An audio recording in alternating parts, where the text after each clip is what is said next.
definiendo la paleta tipográfica. Igualmente vamos a hacer hincapié en lo que ya vimos, vamos a refrescar el conocimiento. De todas maneras, antes de continuar te aconsejo que veas los videos anteriores de tipografías para que lo entiendas mejor.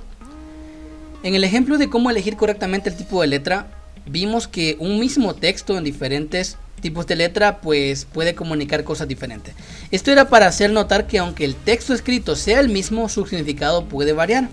Comparábamos esto con la elección de la ropa, es decir, cuando las personas eligen la ropa, ellos ya están pensando más o menos en lo que quieren comunicar. De hecho, para eso existen estilos de ropa y ellos se adaptan a eso. Pero ten en cuenta que pues eso, ya tienen algo que quieren comunicar. Hay unos que pues son emos, otros quieren parecer más elegantes. En fin, de eso se trata esto. Pero como te digo, si no te acuerdas muy bien de estos conceptos, pues eso, regrésate al módulo que tiene que ver con las tipografías, que ahí te va a quedar un poquito más claro porque aquí ya vamos directamente a la acción.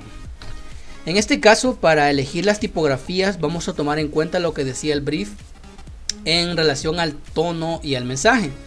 Es justo lo que vimos en el video anterior. El concepto en conjunto dice que debe actuar como una unidad que transmita seriedad, formalidad, transparencia, equidad y confianza. Y así como elegimos los colores a partir de estos conceptos, también vamos a elegir las tipografías de la misma manera.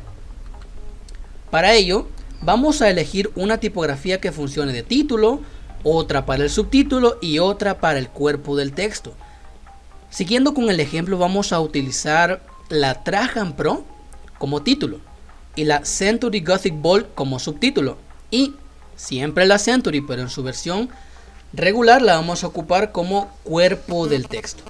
Recuerda que variar un mismo tipo de letra es casi lo mismo que utilizar un tipo de letra diferente. La combinación entre serif y sans serif en este caso respalda los conceptos de seriedad y confianza que estamos buscando. Ahora bien, esto no pasó rápido, que solo vi las letras y listo, pum, las elegí. No, para esto te recomiendo tomarte por lo menos una hora. ¿Haciendo qué? Bueno, primero, buscando tipos de letra de acuerdo al concepto que quieres transmitir. No es buscar cualquier cosa entre millones, no, para nada. Tienes que enfocarte en los conceptos o en las ideas que vas a transmitir y en base a ello vas a elegir una u otra tipografía.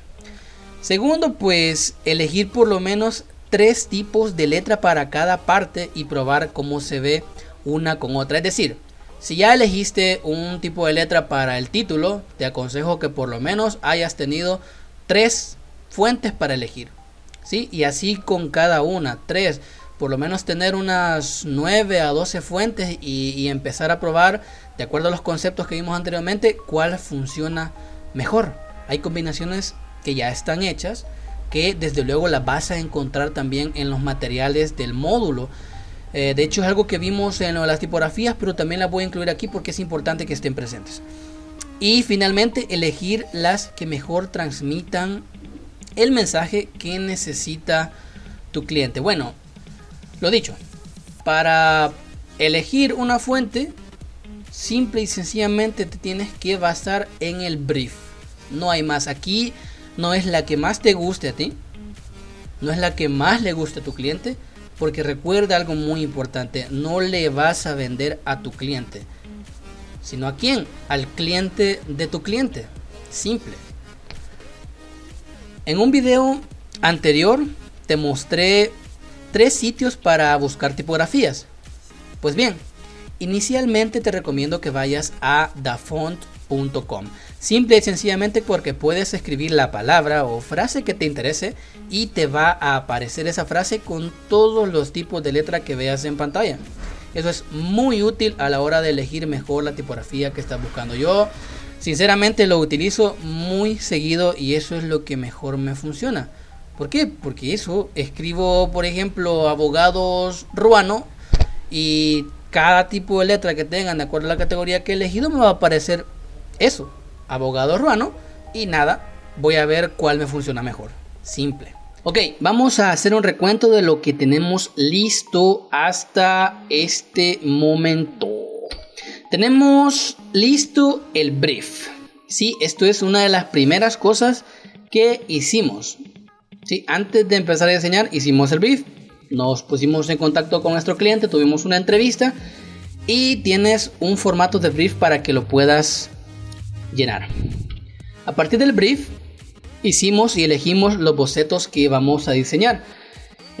Puedes ver en pantalla pues los 10 bocetos que yo elegí para diseñar la tarjeta de presentación, aunque te recuerdo que dentro del brief hay mucho más trabajo que una sola tarjeta de presentación, así que deberías de tener listo por lo menos 5 bocetos por cada uno y haber elegido unos 2 o 3. Eso sería genial. Siempre a partir del brief elegimos la paleta de colores. Es decir, específicamente en una parte muy concreta del brief que tiene que ver con el tono y el mensaje fue que nos basamos para elegir estos colores. Y finalmente la paleta tipográfica, que igualmente a partir del tono y el mensaje del brief fue que las elegimos. Recuerda que estamos queriendo transmitir algo así como seriedad, confiabilidad y conceptos así para una empresa que tiene que ver con abogacía. Fíjate bien que ya tenemos bastante trabajo realizado y ni siquiera nos hemos sentado frente a la computadora. Probablemente tenemos unas 6 u 8 horas de planeación previa. En teoría, diseñar debería tomarte muchísimo menos tiempo que esto, porque para eso estamos planeando todo de antemano. Que te tome unas 2 horas o 1 hora realizar pues cada diseño estaría bastante bien. Así que si decides realizar un diseño para un cliente y te saltas todos estos pasos previos, pues lo haces bajo tu propio riesgo y bajo advertencia. Te recuerdo que no es ley que hagas todo esto, porque al final de lo que se trata es de que tú mismo encuentres tu propio proceso para trabajar. Para ello aprendes cómo lo hacen otros, no para hacerlo idéntico, sino para tener un punto de partida. Pero en la medida de lo posible no te saltes estos pasos. Porque yo comencé de esa manera. Yo comencé aprendiendo como lo hacía un mentor que tuve anteriormente. Él me enseñó su proceso de diseño cuando yo no tenía un proceso claro. Es decir, él me enseñó cómo llevar del papel a la computadora toda esa experiencia, todo ese diseño, cómo transmitirlo ahí. ¿Sí? Luego conocí a otros mentores que hacían básicamente lo mismo. Unos lo hacían en 5 pasos, otros lo hacían en 7. Hubo uno que lo hacía como en 12, pero al final casi que obtenían el mismo resultado. Entonces, de todos ellos, lo que hice yo fue algo así como una síntesis, así como lo que se le llama un sincretismo.